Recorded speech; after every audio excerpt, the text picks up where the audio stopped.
everyone and welcome back to Pronunciation with Emma. Today we're going to be looking at the sounds O and OR.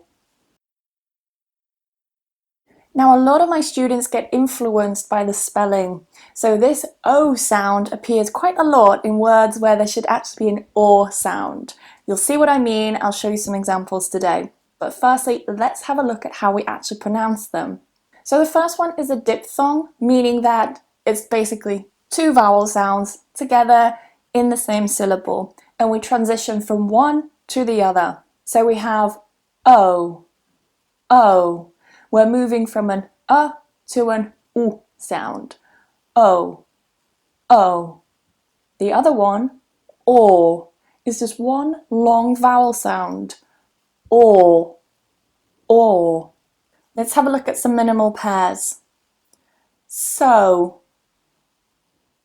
saw, boat, bought.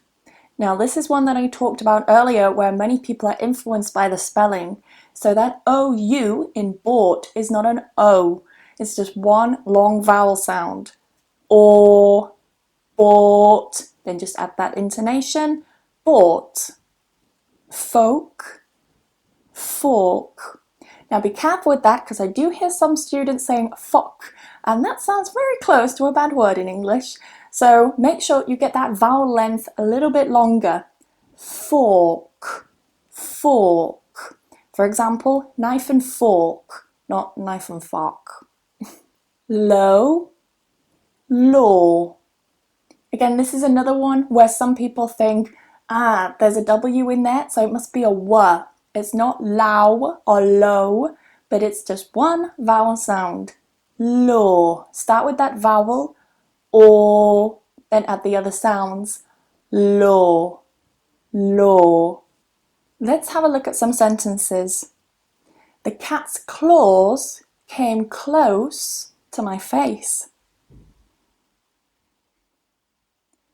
The cat's claws came close to my face. The child had been moaning about his game all morning. The child had been moaning about his game all morning. That's one thing you'll also notice, that in morning we don't pronounce that R in British English. There are some varieties where they do pronounce that R, but in standard RP they don't. Morning. That's it for this video. I hope you've enjoyed it. Before we go, why not write down some more minimal pairs with O and OR down in the comments, and I'll have a check and make sure you've got the right words there with the right sounds. Have a fantastic week, and as always, I'll see you next lesson.